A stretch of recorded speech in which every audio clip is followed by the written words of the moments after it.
Hi friends, ಎಲ್ಲರಿಗೂ ನಮಸ್ಕಾರ. Welcome back to my channel. ನನ್ನ ವಿಡಿಯೋವನ್ನು ಯಾರೆಲ್ಲ ಫಸ್ಟ್ ಟೈಮ್ ನೋಡ್ತಾ ಇದ್ದೀರಾ ಪ್ಲೀಸ್ ಸಬ್ಸ್ಕ್ರೈಬ್ ಮಾಡಿ, ಹಾಗೆ ಕೊನೆಯವರೆಗೂ ನೋಡಿ. ಇಷ್ಟ ಆದರೆ ಲೈಕ್ ಹಾಗೂ ಶೇರ್ ಮಾಡಿ.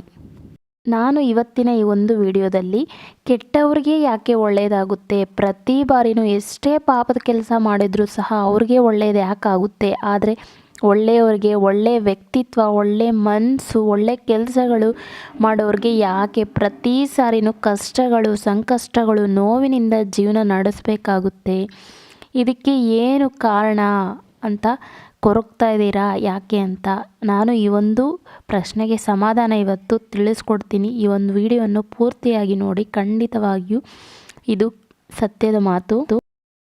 ಇದಕ್ಕೆ ಕಾರಣ ಏನಪ್ಪ ಅಂದರೆ, ಯಾರೇ ಆಗಲಿ ಪಾಪ ಮಾಡ್ತಿದ್ದಾರೆ ಅಂದರೆ, ಒಳ್ಳೆಯದಾಗ್ತಿದೆ ಅಂದರೆ ಆ ಒಂದು ಒಳ್ಳೆತನ ಖಂಡಿತವಾಗಿಯೂ ಯಾವತ್ತಿಗೂ ಸಹ ಶಾಶ್ವತವಲ್ಲ. ಆ ಒಂದು ಒಳ್ಳೆತನ ತಾತ್ಕಾಲಿಕವಾಗಿರುತ್ತೆ. ಪಾಪ ಕೆಲಸ ಮಾಡ್ತಾ ಇದ್ದಾರೆ ಅಂದರೆ ಅವರು ಪಾಪಗಳು ಮಾಡಿ ಮಾಡಿ ಅವರು ಪಾಪದ ಕೊಳ ತುಂಬುವವರೆಗೂ ಸಹ ಅವ್ರಿಗೂ ಸಹ ಒಳ್ಳೆಯದಾಗ್ತಾನೆ ಇರುತ್ತೆ. ಏನೂ ತೊಂದರೆ ಆಗೋದಿಲ್ಲ, ಏನೂ ಹಾನಿ ಸಹ ಆಗೋದಿಲ್ಲ. ಅವರು ಮಾಡುವಂಥ ಪಾಪಗಳನ್ನು ಸಹ ದೇವ್ರ ಮೇಲೆ ನೋಡ್ತಾ ಇರ್ತಾರೆ. ಅವರು ಮಾಡುವ ಪಾಪ ಕರ್ಮಗಳು ತುಂಬಲಿ ಅಂತ ದೇವರು ಸಹ ಕಾಯ್ತಾ ಇರ್ತಾನೆ. ತುಂಬಿದ ನಂತರ ಆ ಒಂದು ಪಾಪ ಕರ್ಮಗಳನ್ನು ಮಾಡ್ತಾ ಇರ್ತಾರಲ್ಲ, ಅವರಿಗೆ ಬಡ್ಡಿ ಸಮೇತ ಶಿಕ್ಷೆಯನ್ನು ದೇವರು ಕೊಡೋಣ ಅಂತಲೇ ಕಾಯ್ತಾ ಇರ್ತಾರೆ. ಅದೇ ರೀತಿಯಾಗಿ ಪಾಪಗಳನ್ನು ಮಾಡುವಾಗ ಸಹ ದೇವರು ಸಹ 1 ಚಾನ್ಸು 2 ಚಾನ್ಸು ಕೊಡ್ತಾನೆ, ಕ್ಷಮಿಸ್ತಾ ಹೋಗ್ತಾನೆ. ಇಲ್ಲ, ನೆಕ್ಸ್ಟ್ ಟೈಮ್ ನನ್ನ ಮಕ್ಕಳ ಥರ ಅಲ್ವಾ ಇವ್ರೂ ಚೇಂಜ್ ಆಗ್ತಾರೆ ಅಂತ ದೇವರು ಸಹ 1 ಸರಿ ಅಲ್ಲ, 2 ಸರಿ ಅಲ್ಲ, 3 ಸರಿ ಕ್ಷಮಿಸ್ತಾನೆ ಹೋಗ್ತಾರೆ. ಆದರೆ ಇದೇ ರೀತಿಯಾಗಿ ಪಾಪಗಳನ್ನು ಮಾಡ್ತಾ ಇದ್ದರೆ ಅವ್ರಿಗೆ ಒಂದಲ್ಲ ಒಂದು ದಿನ ಖಂಡಿತವಾಗಿಯೂ ಶಿಕ್ಷೆ ಕೊಡ್ತಾರೆ ಆ ಒಂದು ದೇವರು. ಅದೇ ರೀತಿಯಾಗಿ ಪಾಪಗಳನ್ನು ಮಾಡ್ತಾ ಕೆಲವೊಬ್ಬರು ಪಾಪಗಳನ್ನು ಮಾಡ್ತಾ ಇರ್ತಾರೆ, ಆದರೆ ದೇವ್ರಿಗೂ ಪೂಜೆ ಮಾಡ್ತಾ ಇರ್ತಾರೆ, ದೇವರನ್ನು ಸಹ ತುಂಬಾ ನಂಬಿರ್ತಾರೆ. ಅಂಥವ್ರಿಗೆ ಪಾಪದ ಕೊಳ ಬೇಗ ತುಂಬೋದಿಲ್ಲ. ಯಾಕಪ್ಪ ಅಂದರೆ, ಒಂದಿನ ಪಾಪ ಮಾಡ್ತಾರೆ, ನೆಕ್ಸ್ಟ್ ಡೇ ಹೋಗ್ಬಿಟ್ಟು ದೇವರ ಬಳಿ ಕ್ಷಮೆ ಕೇಳ್ತಾರೆ. ನಾನು ಈ ಒಂದು ತಪ್ಪು ಮಾಡಿಬಿಟ್ಟೆ, ಕ್ಷಮಿಸು ತಂದೆ ಅಂತ. ಆವಾಗ ದೇವರು ಸಹ ಮನಸ್ಸಿರೋರೇ ಅಲ್ವಾ. ಯಾರೇ ಆಗಲಿ ಕ್ಷಮೆ ಕೇಳಿದ್ರೆ ಖಂಡಿತವಾಗಿಯೂ ಸಹ ಕ್ಷಮಿಸ್ತಾರೆ. ಮನಸ್ಸಿರೋರು ಖಂಡಿತವಾಗಿಯೂ ಕ್ಷಮಿಸ್ತಾರೆ. ಅದೇ ರೀತಿಯಾಗಿ ಒಂದು ಸರಿ ಪಾಪ ಮಾಡಿಬಿಟ್ಟು ದೇವ್ರ ಬಳಿ ಹೋಗಿ ಕ್ಷಮೆ ಕೇಳಿದರೆ ಖಂಡಿತವಾಗಿಯೂ ದೇವರು ಕ್ಷಮಿಸಿಬಿಟ್ಟು ಅವರನ್ನು ಚೆನ್ನಾಗೇ ನೋಡ್ತಾರೆ. 2ನೇ ಬಾರಿನೂ ಇದೇ ರೀತಿಯಾಗಿ ಕೇಳಿದಾಗ ಕ್ಷಮಿಸ್ತಾರೆ.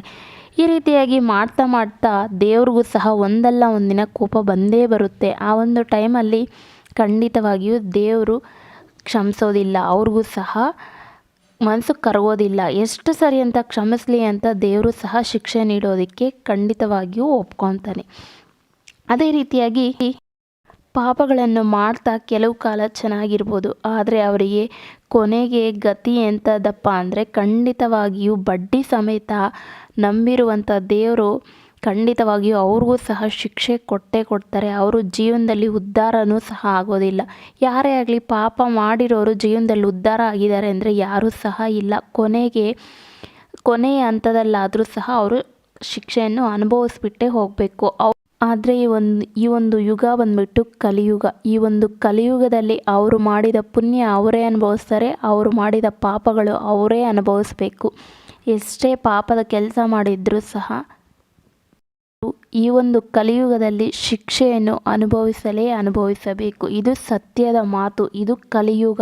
ಯಾಕಪ್ಪ ಅಂದರೆ ಅವ್ರು ಮಾಡಿರುವ ಪಾಪವನ್ನು ಅವರೇ ಅನುಭವಿಸಲೇಬೇಕು. ಅದೇ ರೀತಿ ಒಳ್ಳೆಯವ್ರಿಗೆ ಒಳ್ಳೆಯದಾಗ್ತಿಲ್ಲ ಅಂತ ಬೇಜಾರು ಪಡ್ತಾ ಇದ್ದೀರಾ, ಖಂಡಿತವಾಗಿಯೂ ಬೇಜಾರು ಪಡೋ ಅಗತ್ಯ ಇಲ್ಲ. ಯಾಕಂದರೆ ಕೆಟ್ಟವ್ರಿಗೆ ಯಾವ ರೀತಿ ಪಾಪದ ಕೊಳ ತುಂಬಲಿ ಅಂತ ದೇವರು ಕಾಯ್ತಾ ಇರ್ತಾನೋ, ಅದೇ ರೀತಿಯಾಗಿ ಒಳ್ಳೆಯವ್ರಿಗೂ ಸಹ ಪ್ರತಿ ಹೆಜ್ಜೆಗೂ ಸಹ ಪರೀಕ್ಷೆ ಮಾಡ್ತಾ ಇರ್ತಾನೆ. ನಾವು ಒಳ್ಳೇದು ಮಾಡ್ತಿದ್ದೀವಿ ಅಂದರೆ ಖಂಡಿತವಾಗಿಯೂ ನಾವು ನಂಬಿರುವಂಥ ದೇವರು ಸಹ ಇವನು ಒಳ್ಳೆತನದಿಂದ ಇದ್ದಾನೆ, ನೆಕ್ಸ್ಟ್ ಟೈಮ್ ನೋಡೋಣ, ಪರೀಕ್ಷೆ ಮಾಡೋಣ, ಒಳ್ಳೆಯದೇ ಮಾಡ್ತಾನೋ ಇಲ್ಲ ಕೆಟ್ಟದಕ್ಕೆ ದಾರಿ ಹಿಡಿತಾನೋ ಅಂತ ದೇವರು ಸಹ ಪರೀಕ್ಷೆ ಮಾಡ್ತಾನೆ.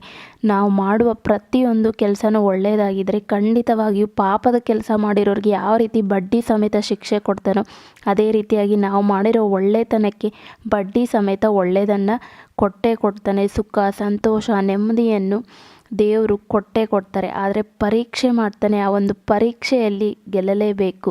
ಯಾರೇ ಆಗಲಿ ಅಷ್ಟು ಬೇಗ ನಂಬೋದಿಲ್ಲ. ಅದೇ ರೀತಿಯಾಗಿ ನಾವು ಸಹ ಪೇಷನ್ಸಿಂದ ಕಾದರೆ ಖಂಡಿತವಾಗಿಯೂ ದೇವರು, ನಾವು ನಂಬಿರುವಂಥ ಗುರುಗಳು ಒಳ್ಳೇದು ಮಾಡೇ ಮಾಡ್ತಾರೆ.